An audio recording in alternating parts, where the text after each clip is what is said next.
Turma, neste vídeo vamos falar sobre bradicardia na emergência. E olha só, eu vou compartilhar 3 dicas de ouro para você aplicar em pacientes no teu plantão. Fica comigo aqui nos próximos minutos. Eu sou Daniel Lima, um professor educador na área de emergência e trauma, mas principalmente um colega médico plantonista. Turma, eu já destaco aqui como sinapses iniciais que a bradicardia ela é definida quando nós temos uma frequência cardíaca abaixo de 60. Vale lembrar que de 60 a 100 eu tenho um paciente com a frequência cardíaca normal e acima de 100 eu vou ter, de maneira geral, um paciente que tem taquicardia. No entanto, a frequência cardíaca que caracteriza uma bradicardia e que geralmente está relacionada com sintomatologia vai ser quando atingimos uma frequência cardíaca abaixo de 40 batimentos por minuto. Olha, abaixo dessa frequência,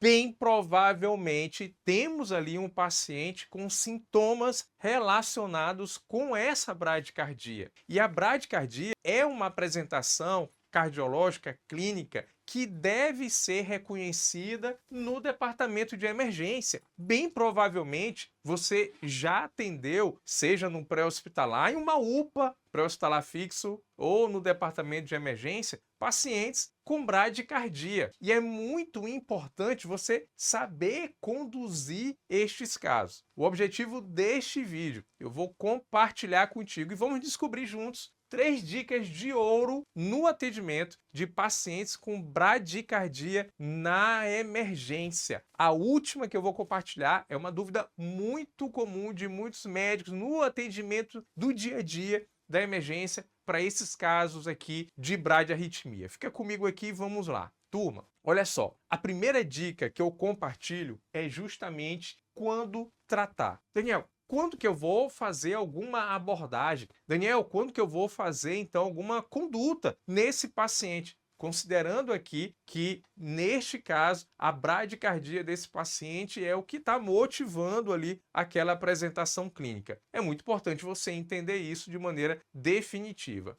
Então, vamos lá, turma. Quando tratar esses pacientes? Quando eles forem sintomáticos. Agora, presta bem atenção aqui. Embora possa parecer óbvio, a sintomatologia aqui é justamente você procurar buscar sinais de alerta. Não é qualquer sintomatologia, não. São sinais de alerta. São sinais de má perfusão e comprometimento sistêmico desse paciente relacionado a essa bradicardia, essa bradiarritmia. Vamos conhecer quais são, então, esses achados que devem ser pesquisados durante o atendimento. Vai ser justamente, turma, um doente com hipotensão, lembra? Pressão arterial sistólica abaixo de 90. Um detalhe importante aqui é que essa falência cardiovascular associada nestes pacientes com bradiarritmia pode representar um comprometimento coronariano. Inclusive, devemos também pesquisar a presença de dor torácica, uma dor do tipo anginosa nesse paciente. Pesquisar também dispneia. E aqui, uma dispneia, turma, de origem essencialmente cardiogênica. Pensai aí um edema agudo de pulmão, um paciente que tenha esse desconforto respiratório. Precisa ser identificado.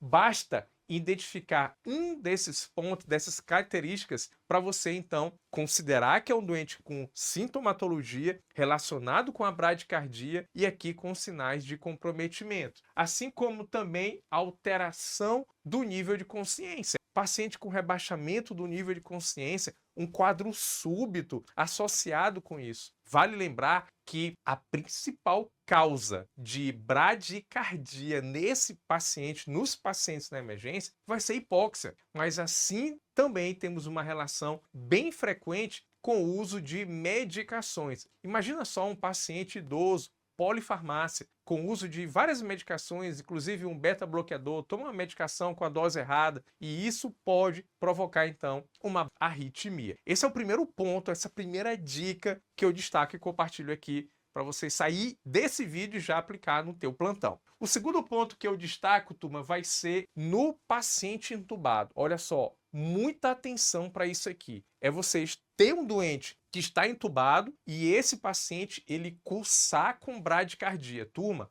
ó, você tem que pensar algo imediatamente. Essa segunda dica que eu compartilho para você é justamente que você entenda definitivamente que um doente que está entubado e cursa com bradicardia, esse tubo ele está mal posicionado ou ele foi deslocado, até que se prove o contrário. Portanto, você tem que verificar a posição do tubo orotraqueal. E aqui ainda compartilho aqui algumas situações. Por exemplo, você tem que lembrar também que o doente que está entubado e começa a ter uma piora clínica aguda, você tem que verificar a presença de hidrotrauma ou um pneumotórax de tensão, você tem que considerar algum problema no dispositivo, no ventilador mecânico, no circuito, você tem que considerar também obstrução, rolha e tem que checar justamente a posição do tubo. E aqui no doente com bradicardia, isso é um ponto fundamental para você não deixar passar desapercebido essa condição. Então,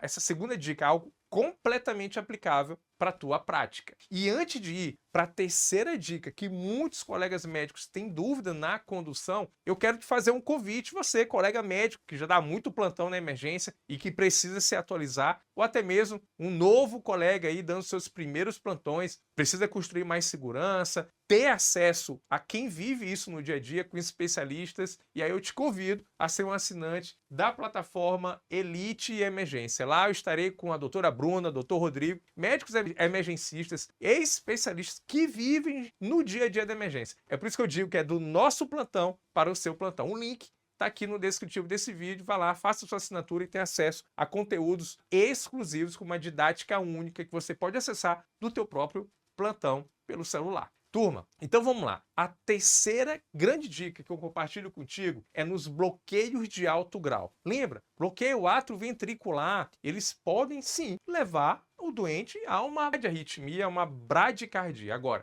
quando o doente tem bloqueios de alto grau, tem uma dica importante aqui para compartilhar para você. Então vamos lá, turma. Nessa terceira dica, vamos lembrar que os bloqueios de alto grau vão ser um BAV de segundo grau MOBIS 2 ou um BAV, bloqueio atrioventricular de terceiro grau, ou uma BAV total, um BAVT, bloqueio atrioventricular total. Estes são os bloqueios de alto grau. E aí, vamos lembrar da primeira linha de tratamento da bradiarritmia, que vai ser o quê? O uso de atropina. No entanto, nestes pacientes de alto grau, bem provavelmente a primeira linha não vai ser efetiva. Portanto, você vai ter que considerar mais precocemente o uso do marcapasso transcutâneo ou transvenoso, que na nossa prática do dia a dia é menos disponível na grande parte das emergências pelo Brasil, e sim, a disponibilidade, né, mesmo assim, ainda um pouco mais difícil do marcapasso transcutâneo ou seja, associado ou então o uso de agentes cronotrópicos. Então perceba que você tem que pensar precocemente em utilizar um marcapasso ou um agente cronotrópico nesses doentes com bloqueio de alto grau. Agentes cronotrópicos aqui, turma, destaque: epinefrina e dopamina. Você vai utilizar o marcapasso para aumentar essa frequência cardíaca e pode ser que precise também associar um cronotrópico para poder melhorar a hemodinâmica desse paciente. Se você estiver na UPA, em um cenário como esse, você vai ter que acionar o SAMU 92 para fazer a transferência desse paciente para um centro de atendimento cardiológico. Então essa é a terceira dica. Não espere esgotar as tuas doses de atropina para considerar fazer uso do marcapasso ou de um agente cronotrópico nesse teu paciente. 3 dicas de ouro para você aplicar a partir de agora no teu plantão lá na emergência, do pré-hospitalar ao departamento de emergência.